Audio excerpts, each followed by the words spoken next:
Hi friends, welcome to अंतिम प्रयास cues group. Friends, अगर आप बिहार दरोगा, BPSC, SSC GD, railway, Indian army, navy तथा एयरफोर्स की तैयारी करना चाहते हैं तो हमारे डेली क्यूज से जुड़कर आप अपनी तैयारी को और बेहतर कर सकते हैं। फ्रेंड्स, डिस्क्रिप्शन में दिए गए व्हाट्सएप लिंक से आप हमारे डेली क्यूज में आसानी से जुड़ सकते हैं। यहाँ डेली टेस्ट के द्वारा आप अपनी तैयारी को और बेहतर कर पाएंगे। अगर आप हमारे चैनल पर नए हैं तो कृपया हमारे चैनल को सब्सक्राइब कर लें और हमारे अगले वीडियो को देखने के लिए बेल आइकन को प्रेस कर लें। हमारे आज के क्यूज का विषय है भारतीय संविधान। और आज जो भारतीय संविधान के अंतर्गत 50 क्वेश्चन सेलेक्ट किए गए हैं वो घटना चक्र जीएस पॉइंटर के बुक से लिए गए हैं, इसलिए प्रत्येक क्वेश्चन महत्वपूर्ण है। आइए देखते हैं फर्स्ट क्वेश्चन है, निम्नलिखित में से भाषा के आधार पर बनने वाला प्रथम राज्य कौन सा है? वह कौन सा राज्य है जो भाषा के आधार पर बनने वाला भारत का प्रथम राज्य है? सही उत्तर है Andhra Pradesh, option B. Next है, भारत में नए राज्यों के निर्माण किसके द्वारा संपन्न किया जाता है? भारत में नए राज्यों का निर्माण किसके द्वारा संपन्न किया जाता है? सही उत्तर है इसका साधारण बहुमत के द्वारा, ऑप्शन बी सही है। नेक्स्ट है क्वेश्चन नंबर 3, निम्न में से किस अधिकार के तहत प्रेस की आजादी या प्रेस की स्वतंत्रता दी गई है? किस अधिकार के तहत? तो यह अंतर्निहित है अभिव्यक्ति का अधिकार के अंतर्गत। अभिव्यक्ति का अधिकार अनुच्छेद 19 का ए, विकल्प बी सही है। अगला क्वेश्चन है क्वेश्चन नंबर 4, दल रहित लोकतंत्र के पक्ष में कौन था?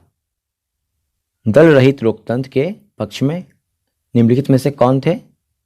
तो सही उत्तर है इसका जयप्रकाश नारायण दल रहित लोकतंत्र के पक्ष में थे। अगला क्वेश्चन है क्वेश्चन नंबर 5, विधान परिषद की सदस्यता प्राप्त करने के लिए न्यूनतम आयु सीमा क्या है? विधान परिषद की सदस्यता प्राप्त करने के लिए न्यूनतम जो आयु सीमा है वह कितनी है? सही उत्तर है इसका 30 वर्ष। विधान परिषद का सदस्य बनने के लिए न्यूनतम आयु सीमा जो है वह 30 वर्ष है और विधानसभा का सदस्य बनने के लिए जो न्यूनतम आयु सीमा निर्धारित है वह है 25 वर्ष। यहाँ प्रश्न के अनुसार ऑप्शन सी सही है। अगला क्वेश्चन देखते हैं क्वेश्चन नंबर 6, भारत में राज्यों के राज्यपाल की नियुक्ति कौन करता है? भारत में राज्यों के राज्यपाल की नियुक्ति कौन करता है? तो यह किया जाता है भारत के राष्ट्रपति के द्वारा नियुक्त। राज्यों के राज्यपाल को भारत का राष्ट्रपति नियुक्त करता है, याद रखेंगे इसे, ऑप्शन डी सही है। क्वेश्चन नंबर 7 है, राज्य विधान परिषद के कितने सदस्यों को विधानसभा द्वारा चुना जाता है? राज्य विधान परिषद के कितने सदस्यों को विधानसभा के द्वारा चुना जाता है? सही उत्तर है इसका 1/3 सदस्यों को। कुल सदस्यों के 1/3 सदस्यों को राज्य विधानसभा के सदस्यों द्वारा चुना जाता है, ऑप्शन बी सही हो जाएगा। अगला क्वेश्चन है, भारतीय संविधान का अंतिम व्याख्याकार कौन है? भारतीय संविधान का अंतिम व्याख्याकार जो है वो कौन है? सही उत्तर है इसका सर्वोच्च न्यायालय, ऑप्शन डी। नेक्स्ट है, किसी राज्य में चुनाव याचिका पर फैसला करने की शक्ति किसके पास है? किसी राज्य में चुनाव याचिका पर फैसला करने की शक्ति किसके पास है? तो यह है उच्च न्यायालय के पास, हाई कोर्ट के पास, ऑप्शन सी सही है। अगला क्वेश्चन देखते हैं, उच्च न्यायालय के न्यायाधीशों को पद की शपथ किसके द्वारा दिलाई जाती है? उच्च न्यायालय के जो न्यायाधीश होते हैं उनको उनके पद की शपथ किसके द्वारा दिलाई जाती है? सही उत्तर है इसका राज्य के राज्यपाल के द्वारा। जिस राज्य के अधीन वह उच्च न्यायालय होगा उसके न्यायाधीशों को उनके पद की शपथ उस राज्य के राज्यपाल के द्वारा दिलाई जाती है, ऑप्शन डी सही है। क्वेश्चन 11 है, लोकतांत्रिक विकेंद्रीकरण का आशय क्या है? तो इसका आशय है स्थानीय सरकार, ऑप्शन डी सही है। क्वेश्चन नंबर 12 देखते हैं, बलवंत राय मेहता समिति को गठित किया गया था।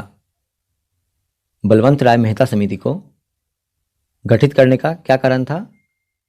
सही उत्तर है इसका ऑप्शन सी पंचायती राज व्यवस्था के लिए। अगला क्वेश्चन है क्वेश्चन नंबर 30, नगर निगम का मुख्य प्रशासक कौन होता है? नगर निगम का मुख्य प्रशासक कौन होता है? सही उत्तर है इसका ऑप्शन डी महापौर। महापौर। क्वेश्चन नंबर 14 देखते हैं, निम्न संवैधानिक संशोधनों में से किसे लघु संविधान के रूप में जाना जाता है? कौन सा वह संविधान का संशोधन है जिसे लघु संविधान के रूप में भी जाना जाता है? सही उत्तर है इसका 42वां संविधान संशोधन जो वर्ष 1976 में हुआ था। नेक्स्ट है, किस संविधान संशोधन द्वारा संसद ने मतदान की आयु को कम करके 21 से घटाकर 18 वर्ष कर दिया? वह कौन सा संविधान संशोधन था जिसके द्वारा संसद ने मतदान करने की जो आयु थी उसे कम करके 18 वर्ष कर दिया था, यानी कि 21 वर्ष से 18 वर्ष कर दिया था? तो इससे जुड़ा संशोधन जो था वह था 61वां संशोधन। 61वां संशोधन, और यह किया गया था 1989 ईस्वी में। 1989 ईस्वी में। क्वेश्चन नंबर 16 देखते हैं, निम्नलिखित में से कौन सा संविधान संशोधन अधिनियम प्रारंभिक शिक्षा के मूल अधिकार के रूप में होने से संबंधित है? वह कौन सा संविधान संशोधन है निम्नलिखित में से जो प्रारंभिक शिक्षा के मूल अधिकार के रूप में घोषित करता है? सही उत्तर है इसका ऑप्शन सी 86वां संविधान संशोधन अधिनियम। 86वां संशोधन अधिनियम जो था संविधान का, इसके तहत प्रारंभिक शिक्षा को मूल अधिकार का दर्जा प्रदान किया गया। अगला क्वेश्चन देखते हैं क्वेश्चन नंबर 17, वित्तीय आपातकाल के दौरान राज्य विधायिका द्वारा पारित सभी धन विधेयक को किसके विचार के लिए आरक्षित रखा जाता है? वित्तीय आपातकाल के दौरान राज्य विधायिका द्वारा पारित सभी धन विधेयक को किसके विचार के लिए आरक्षित रखा जाता है? तो सही उत्तर है इसका ऑप्शन डी राष्ट्रपति के विचार के लिए। राष्ट्रपति के विचार के लिए सुरक्षित रखा जाता है। अगला क्वेश्चन देखते हैं क्वेश्चन नंबर 18 देखते हैं, भारत में प्रथम संविधान संशोधन किस वर्ष किया गया था? भारत में प्रथम संविधान संशोधन जो हुआ था वह किस वर्ष हुआ था? तो सही उत्तर है इसका वर्ष 1951 ईस्वी में। वर्ष 1951 ईस्वी में प्रथम संविधान संशोधन किया गया। अगला क्वेश्चन देखते हैं क्वेश्चन नंबर 19, संघ लोक सेवा आयोग के सदस्यों की नियुक्ति किसके द्वारा की जाती है? संघ लोक सेवा आयोग के जो सदस्य होते हैं उनकी नियुक्ति किसके द्वारा की जाती है? सही उत्तर है इसका ऑप्शन बी राष्ट्रपति के द्वारा। राष्ट्रपति के द्वारा। अगला क्वेश्चन है 20, 73वां संविधान संशोधन से संबंधित है। 73वां जो संविधान संशोधन हुआ था उससे क्या संबंधित है निम्नलिखित में से? उससे निम्नलिखित में से कौन सा संबंधित है? सही उत्तर है पंचायती राज। 73वां संविधान संशोधन पंचायती राज से संबंधित है, विकल्प ए सही है। क्वेश्चन नंबर 21 है, अनुच्छेद 352 के तहत जब आपातकाल लागू रहता है तो संविधान का कौन सा प्रावधान निलंबित हो जाता है? अनुच्छेद 352 के तहत जब आपातकाल लागू रहता है तो संविधान का वह कौन सा अनुच्छेद है जो निलंबित हो जाता है? तो सही उत्तर है इसका मूल अधिकार। मूल अधिकार यह निलंबित हो जाता है, ऑप्शन सी सही है। अगला क्वेश्चन है 22, आपातकाल के दौरान निम्नलिखित में से कौन सा मूल अधिकार निलंबित हो जाता है? सिवाय, यानी कि दिए गए चारों ऑप्शंस में से वह कौन सा ऑप्शन है जो आपातकाल के दौरान भी निलंबित नहीं होता है? क्वेश्चन कह रहा है कि आपातकाल के दौरान निम्नलिखित में से कौन सा वह मूल अधिकार है जो निलंबित हो जाता है, किसके सिवा, मतलब किस एक को छोड़कर?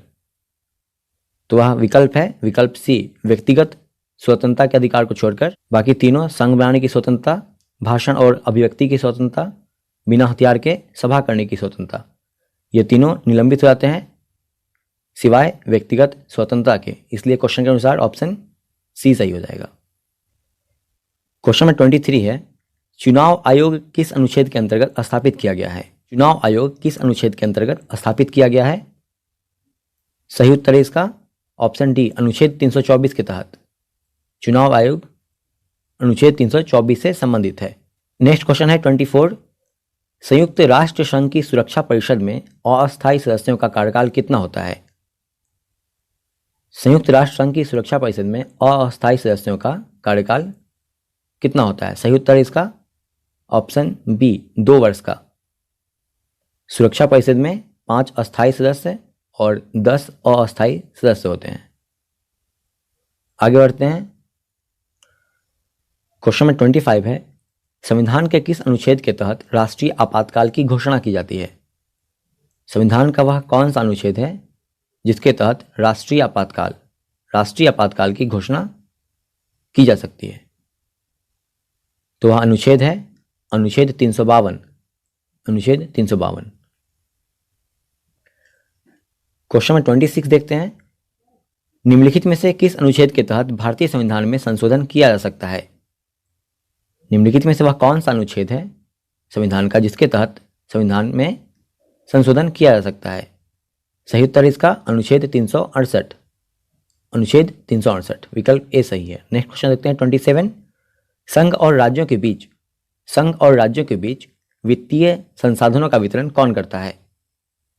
संघ और राज्यों के बीच वित्तीय संसाधनों का वितरण कौन करता है?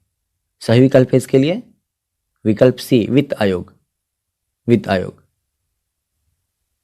वर्तमान में 15वां वित्त आयोग चल रहा है और जिसके अध्यक्ष हैं एनके सिंह। याद रखेंगे, ये टर्म भी याद रखेंगे।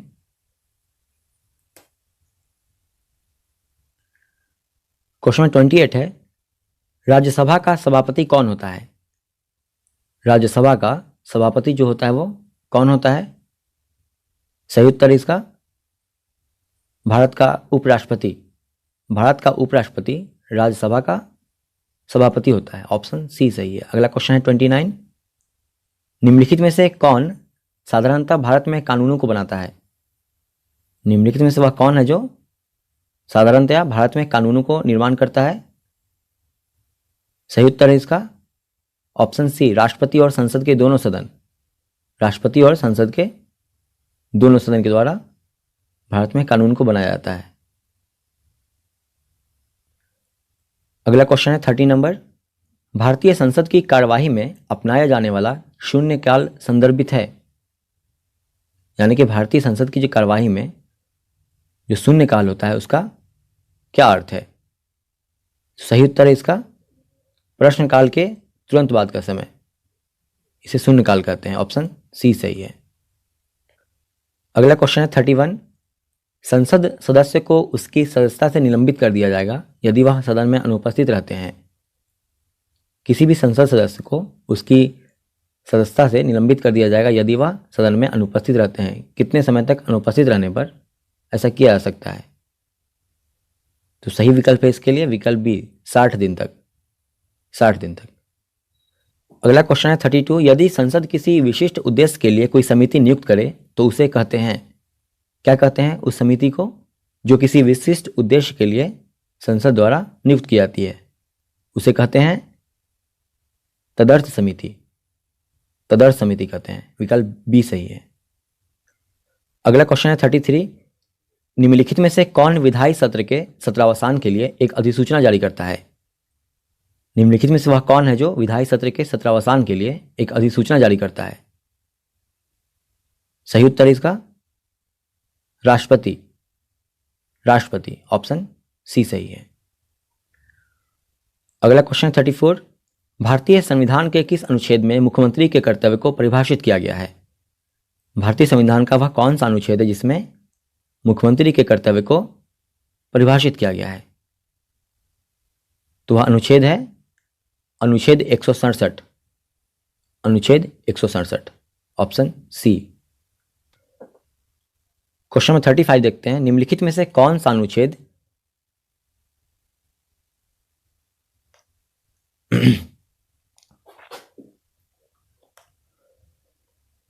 क्वेश्चन नंबर 35 है, निम्नलिखित में से कौन अनुच्छेद 143 के तहत उच्चतम न्यायालय से परामर्श मांग सकता है? निम्नलिखित में से यानी कि चारों ऑप्शन में से वह कौन सा है जो उच्चतम न्यायालय से अनुच्छेद 143 के तहत परामर्श मांग सकता है? तो वह है भारत का राष्ट्रपति ऐसा करने में सक्षम है। विकल्प ए सही है। क्वेश्चन नंबर 36 देखते हैं, भारत के राज्य क्षेत्र में उच्च न्यायालय की प्रथम महिला मुख्य न्यायाधीश कौन थी? भारत के राज्य क्षेत्र में उच्च न्यायालय की प्रथम महिला मुख्य न्यायाधीश कौन थी? सही उत्तर इसका विकल्प सी, वो थी लीला लीला सेठ। आइए देखते हैं अगला क्वेश्चन 37। न्यायपालिका द्वारा बनाए गए कानून को कहते हैं, न्यायपालिका द्वारा बनाए गए कानून को क्या कहते हैं? इसे कहते हैं निर्णय विधि, निर्णय विधि कहते हैं। विकल्प बी सही है। अगला क्वेश्चन है 38।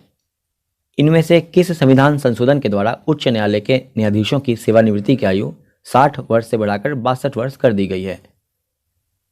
वह कौन सा संविधान संशोधन है जिसके द्वारा उच्च न्यायालय के न्यायाधीशों की सेवानिवृत्ति की आयु जो है वो 60 वर्ष से बढ़ाकर 62 वर्ष कर दी गई? तो सही उत्तर है इसका 15वां संविधान संशोधन के द्वारा। ऑप्शन ए सही हो जाएगा। अगला क्वेश्चन है 39।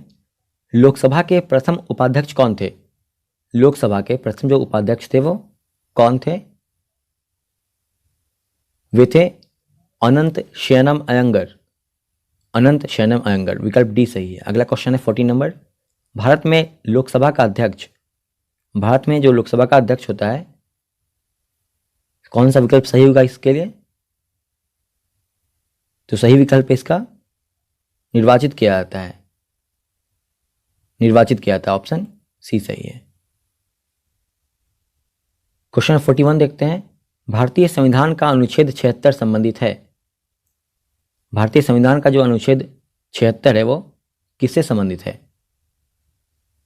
यह संबंधित है राष्ट्रपति द्वारा महान्यायवादी की नियुक्ति से, राष्ट्रपति द्वारा महान्यायवादी की नियुक्ति से संविधान का अनुच्छेद 76 संबंधित है। अगला क्वेश्चन देखते हैं 42। उच्च न्यायालय के क्षेत्राधिकार को घटाने या बढ़ाने का अधिकार किसे है? उच्च न्यायालय के क्षेत्राधिकार को घटाने या बढ़ाने का अधिकार किसके पास है? तो सही उत्तर है इसका संसद के पास, संसद के पास। Option B. क्वेश्चन नंबर 43 देखते हैं। भारत में चलित न्यायालय, भारत में चलित न्यायालय यानी कि मोबाइल कोर्ट, इनका मानसपुंज है, यह किसका मानसपुंज है? सही उत्तर है इसका doctor APJ Abul Kalam. Option C सही है। अगला क्वेश्चन है 44। भारत के कितने संघ शासित क्षेत्रों का अपना उच्च न्यायालय है? भारत के कितने संघ शासित क्षेत्रों का अपना उच्च न्यायालय है? सही उत्तर है इसका 2 संघ शासित क्षेत्रों का। विकल्प बी सही है। अगला क्वेश्चन है 45।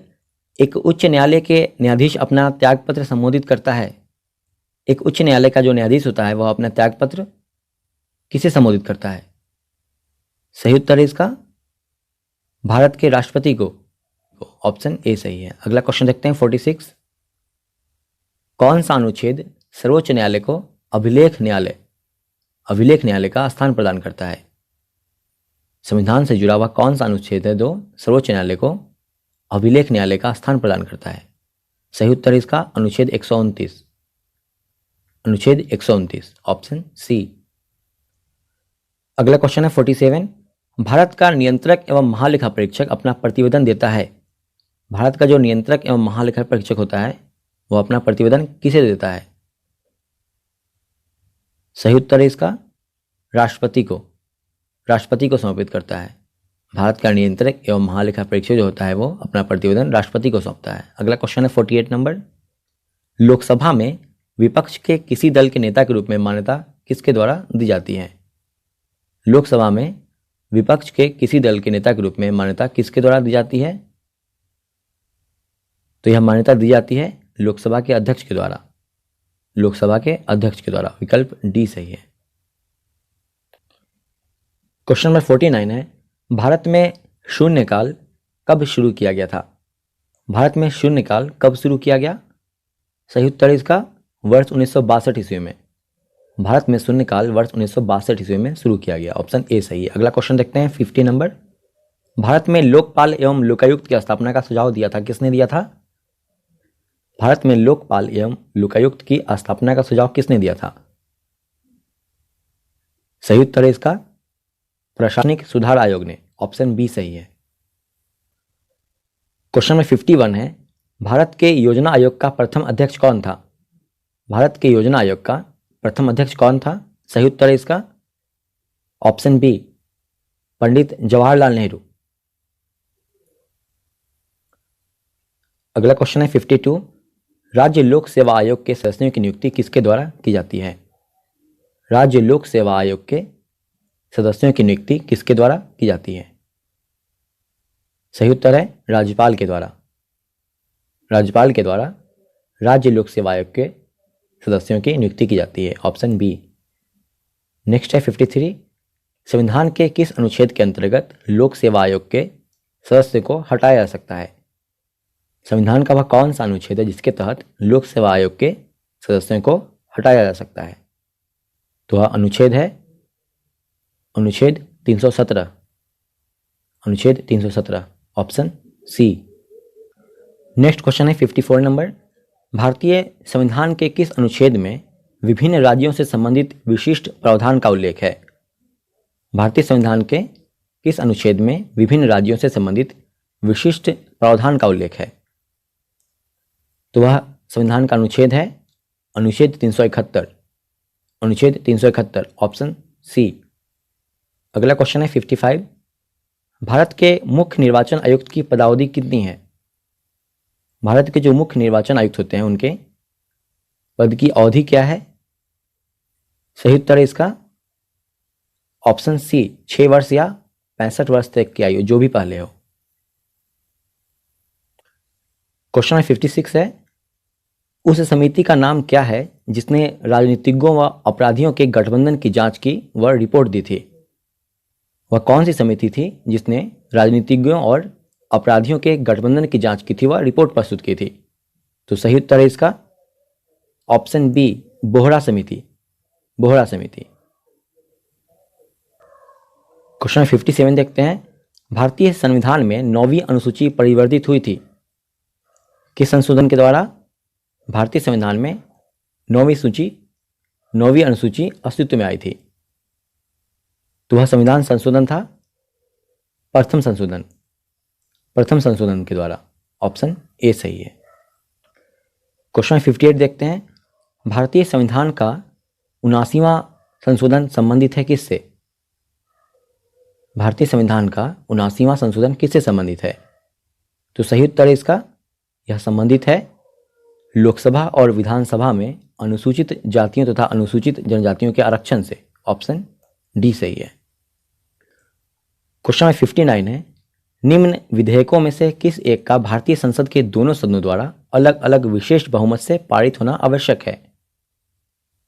इन चारों विधेयकों में से वह कौन सा है जिसे भारतीय संसद के दोनों सदनों द्वारा अलग अलग विशेष बहुमत से पारित होना आवश्यक है? सही उत्तर है इसका ऑप्शन डी, संविधान संशोधन विधेयक। संविधान संशोधन विधेयक का संसद के दोनों सदनों द्वारा विशेष बहुमत द्वारा पारित होना आवश्यक है। क्वेश्चन नंबर 60 देखते हैं, किस संविधान संशोधन ने शिक्षा का अधिकार प्रदान करने वाला एक नया अनुच्छेद, अनुच्छेद 21 का संविधान में जोड़ा है? वह कौन सा संविधान संशोधन था? वह था 86वां संशोधन, 86वां संशोधन, ऑप्शन ए। अगला क्वेश्चन है 61, संविधान के किस अनुच्छेद में यह व्यवस्था की गई है कि प्रत्येक राज्य शिक्षा के प्राथमिक स्तर पर मातृभाषा में शिक्षा की पर्याप्त सुविधाओं की व्यवस्था करने का प्रयास करेगा? संविधान के किस अनुच्छेद में यह व्यवस्था की गई है कि प्रत्येक राज्य शिक्षा के प्राथमिक स्तर पर मातृभाषा में शिक्षा की पर्याप्त सुविधाओं की व्यवस्था करने का प्रयास करेगा? तो संविधान का अनुच्छेद जो इससे जुड़ा है वह है अनुच्छेद 350 क, अनुच्छेद 350 क, ऑप्शन सी। अगला क्वेश्चन है 62, भारतीय संविधान के निम्नलिखित विषयों में से कौन सा अनुच्छेद राज्य की सरकारों को ग्राम पंचायतों को संगठित करने का निर्देश देता है? भारतीय संविधान का वह कौन सा अनुच्छेद है जो सरकारों को ग्राम पंचायतों को संगठित करने का निर्देश देता है? तो वह अनुच्छेद है अनुच्छेद 40, अनुच्छेद 40, ऑप्शन बी सही है। अगला क्वेश्चन है 63, महिलाओं को पंचायतों में आरक्षण भारतीय संविधान में संशोधन करके दिया गया, वह कौन सा संविधान संशोधन है और किस वर्ष हुआ था जिसके तहत महिलाओं को पंचायतों में आरक्षण दिया गया? तो वह संशोधन था 73वां संशोधन और यह वर्ष 1992 में हुआ था, ऑप्शन बी नेक्स्ट है क्वेश्चन नंबर 64। भारतीय संविधान की 11वीं अनुसूची में पंचायतों के लिए कुल कितने विषय निर्धारित किए गए हैं? भारतीय संविधान की 11वीं अनुसूची में पंचायतों के लिए कुल कितने विषय निर्धारित किए गए हैं? तो कुल विषयों की संख्या है 29 विषय, ऑप्शन सी। नेक्स्ट है 65। त्रिस्तरीय पंचायत राज प्रणाली स्थापित करने की अनुशंसा किसके द्वारा की गई थी? त्रिस्तरीय पंचायती राज प्रणाली स्थापित करने की अनुशंसा किसके द्वारा की गई थी? तो यह की गई थी बलवंत राय मेहता समिति के द्वारा, बलवंत राय मेहता समिति के द्वारा, ऑप्शन सी। क्वेश्चन नंबर 66 है, अशोक मेहता समिति ने पंचायती राज्य के लिए किस प्रतिमान की संस्तुति की थी? अशोक मेहता समिति ने पंचायती राज के लिए किस प्रतिमान की संस्तुति की थी? सही उत्तर है इसका द्विस्तरीय के लिए, ऑप्शन बी सही है। नेक्स्ट है क्वेश्चन 67। पंचायती राज को संवैधानिक स्थिति प्रदान करने की संस्तुति निम्न में से किस कमेटी के द्वारा की गई थी? पंचायती राज को संवैधानिक स्थिति प्रदान करने के लिए किस कमेटी के द्वारा संस्तुति की गई थी? तो वह कमेटी थी LM सिंघवी समिति, ऑप्शन ए सही है। नेक्स्ट है क्वेश्चन 68। अक्टूबर 1959 में पंचायत राज भारत में सर्वप्रथम आरंभ किया गया था किस स्थान पर? अक्टूबर 1959 में पंचायती राज भारत में सर्वप्रथम कहाँ आरंभ किया गया था? तो यह किया गया था राजस्थान राज्य में, ऑप्शन ए सही है। क्वेश्चन नंबर 69 देखते हैं। क्वेश्चन नंबर 69 कह रहा है कि यदि पंचायत भंग होती है तो किस अवधि के अंदर निर्वाचन होंगे? यदि पंचायत भंग हो जाती है तो किस अवधि के अंदर निर्वाचन होने चाहिए? सही उत्तर है इसका 6 माह के अंदर, 6 माह के भीतर, ऑप्शन सी सही है। अगला क्वेश्चन देखते हैं 70 नंबर। भारतीय संविधान के दिए गए अनुच्छेद में अनुसूचित जातियों के लिए राष्ट्रीय आयोग का प्रावधान है। किस अनुच्छेद के तहत अनुसूचित जातियों के लिए राष्ट्रीय आयोग का प्रावधान किया गया है? तो वह अनुच्छेद है अनुच्छेद 338 ए, अनुच्छेद 338 ए, ऑप्शन ए सही है। अगला क्वेश्चन है 71। मंडल आयोग रिपोर्ट किस वर्ष प्रस्तुत की गई थी? मंडल आयोग रिपोर्ट किस वर्ष प्रस्तुत की गई? तो यह प्रस्तुत की गई थी वर्ष 1980 ईस्वी में, 1980 में। अगला क्वेश्चन 72। राष्ट्रीय जल विकास एजेंसी की स्थापना की गई किस वर्ष? राष्ट्रीय जल विकास एजेंसी की स्थापना किस वर्ष की गई थी?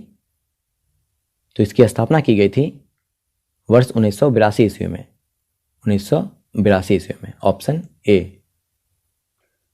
अगला क्वेश्चन है 73। राज्य वित्त आयोग का गठन भारतीय संविधान के अंतर्गत किया गया है। राज्य वित्त आयोग का गठन भारतीय संविधान के किस अनुच्छेद के अंतर्गत किया गया है? इसका गठन किया गया है अनुच्छेद 243 आई के तहत, अनुच्छेद 243 आई, ऑप्शन बी। नेक्स्ट क्वेश्चन है 74।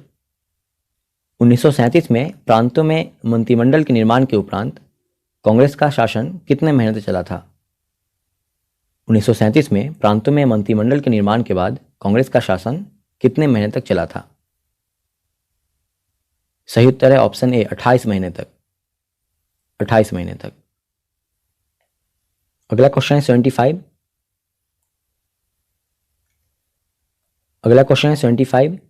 निम्नलिखित में से कौन राज्यसभा का सदस्य होते हुए भी लोकसभा की कार्यवाही में भाग ले सकता है?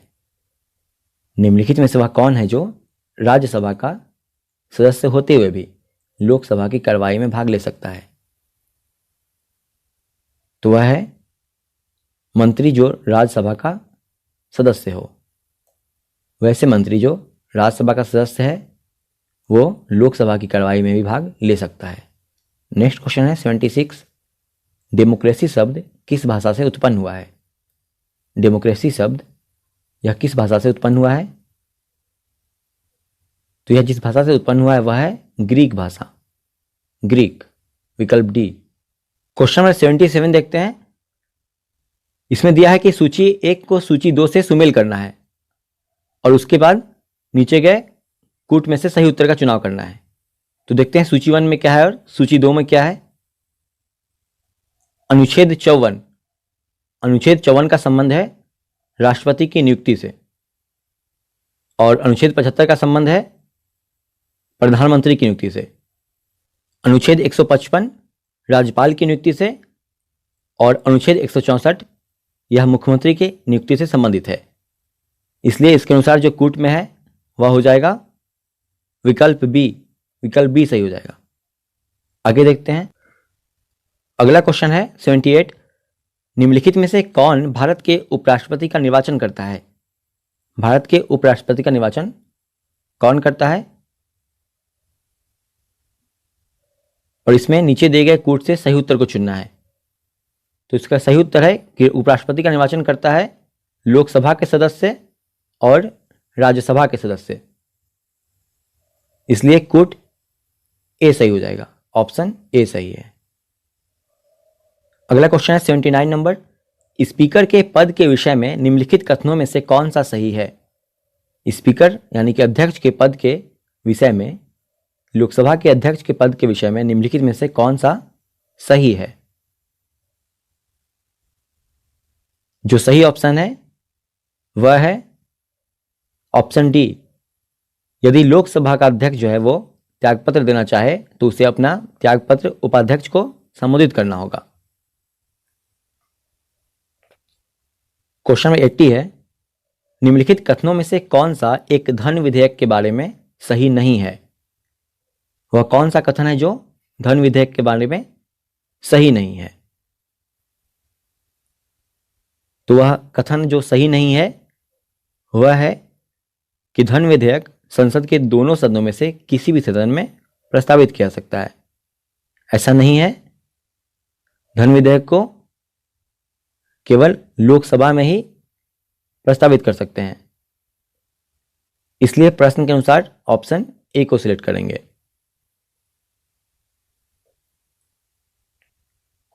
क्वेश्चन 81 है, राष्ट्रीय हरित न्यायाधिकरण, राष्ट्रीय हरित न्यायाधिकरण की स्थापना किस वर्ष की गई थी?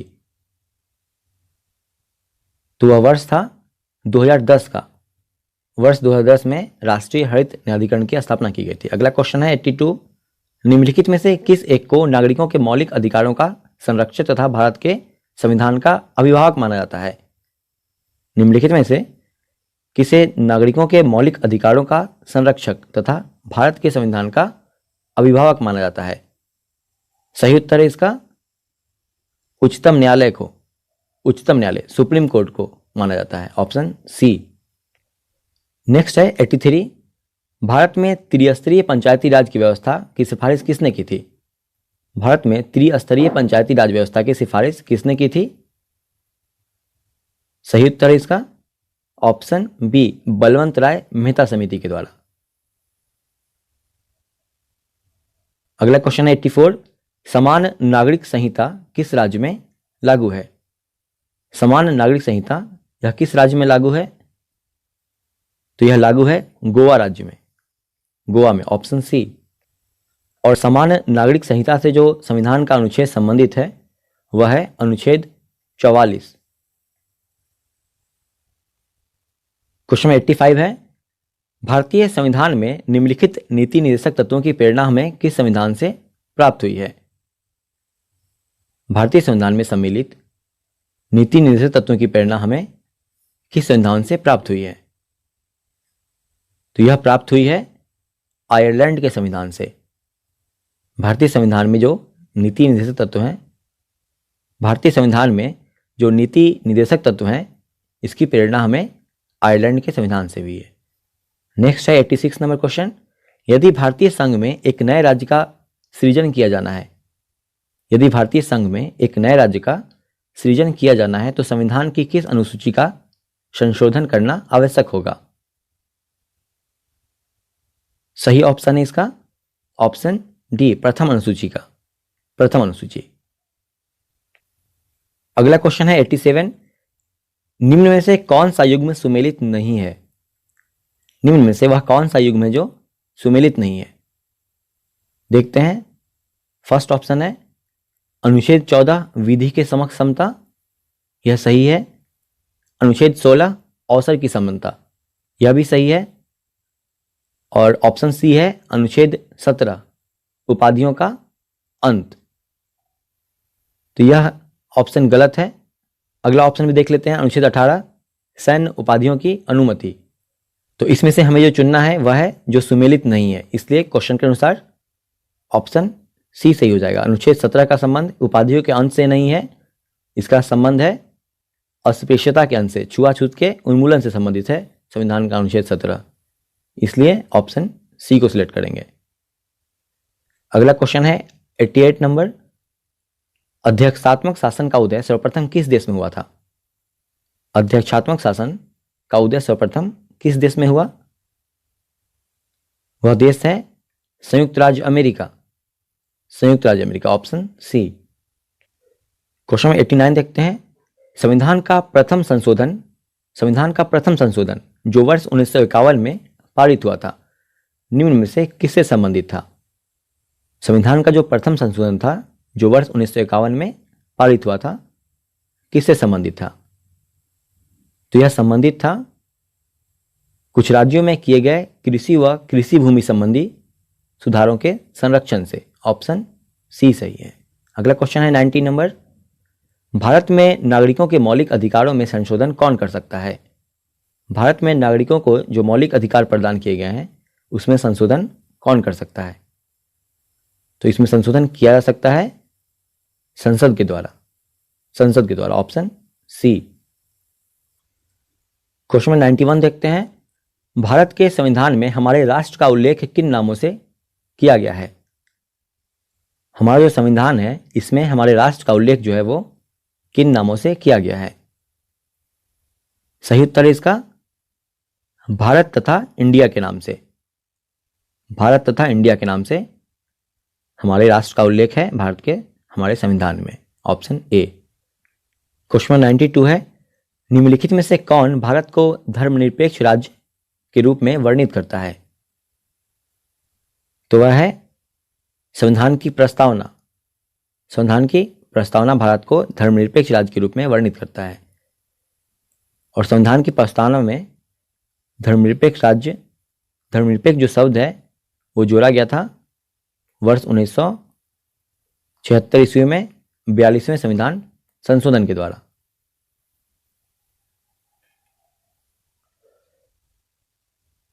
क्वेश्चन 93 देखते हैं। निम्नलिखित में से कौन है जो संसद का अनन्य भाग नहीं है? इन चारों ऑप्शन में से वह कौन सा है जो संसद का अनन्य भाग नहीं है? तो वह है उपराष्ट्रपति। संसद का जो भाग है वह है राष्ट्रपति, लोकसभा तथा राज्यसभा, इसलिए प्रश्न के अनुसार ऑप्शन बी को सिलेक्ट करेंगे। अगला क्वेश्चन है 94, राजनीतिक दलों को संवैधानिक मान्यता प्रथम बार किस वर्ष मिली थी? राजनीतिक दलों को संवैधानिक मान्यता प्रथम बार किस वर्ष मिली थी? सही उत्तर है वर्ष 1985 में, ऑप्शन सी। नेक्स्ट है 95, निम्नलिखित में किस संविधान संशोधन अधिनियम को लघु संविधान भी कहा गया था? निम्नलिखित में से किस संविधान संशोधन अधिनियम को लघु संविधान भी कहा गया? सही उत्तर है ऑप्शन ए, 42वें संविधान संशोधन अधिनियम को। क्वेश्चन नंबर 96 देखते हैं। निम्नलिखित में से कौन सी भाषा संविधान की 8वीं अनुसूची में नहीं है? निम्नलिखित चारों ऑप्शन में से वह कौन सी भाषा है जो संविधान की 8वीं अनुसूची का हिस्सा नहीं है? सही उत्तर है इसका ऑप्शन डी, भोजपुरी। भोजपुरी भाषा संविधान की 8वीं अनुसूची में नहीं है। अगला क्वेश्चन 97, इंडिपेंडेंट लेबर पार्टी के संस्थापक कौन थे? इसके संस्थापक थे B R Ambedkar, option B सही है। अगला क्वेश्चन है 98, किस वाद ने संसद को मौलिक अधिकारों में संशोधन का अधिकार दिया? वह कौन सा वाद था जिसने संसद को मौलिक अधिकारों में संशोधन का अधिकार दिया? तो वह था केशवानंद भारतीवाद। केशवानंद भारतीवाद, ऑप्शन ए। नेक्स्ट है 99। भारतीय नागरिकों के मूल अधिकारों को निलंबित किया जा सकता है। भारतीय नागरिकों के मूल अधिकार को किस परिस्थिति में निलंबित किया जा सकता है?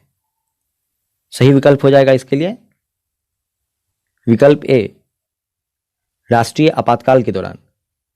राष्ट्रीय आपातकाल के दौरान। लास्ट क्वेश्चन है क्वेश्चन नंबर 100। मूल कर्तव्य के तहत निम्न में से क्या नहीं है? मूल कर्तव्य के तहत निम्न में से कौन सा है जो नहीं आता है?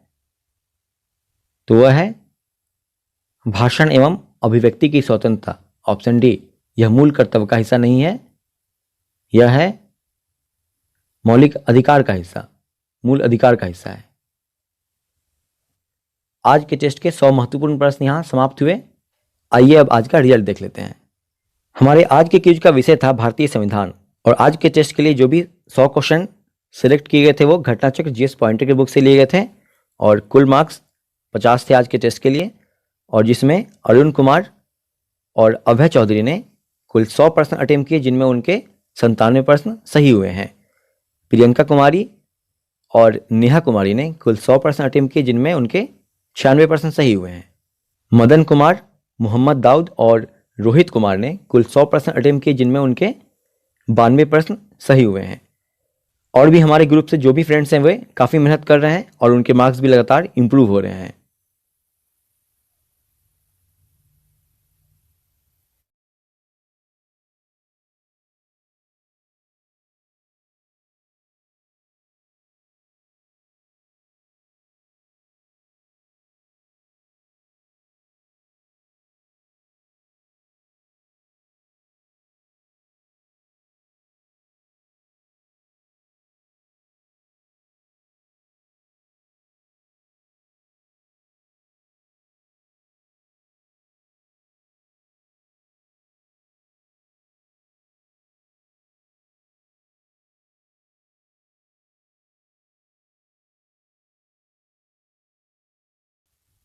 ओके फ्रेंड्स, मिलते हैं अगले टेस्ट के साथ।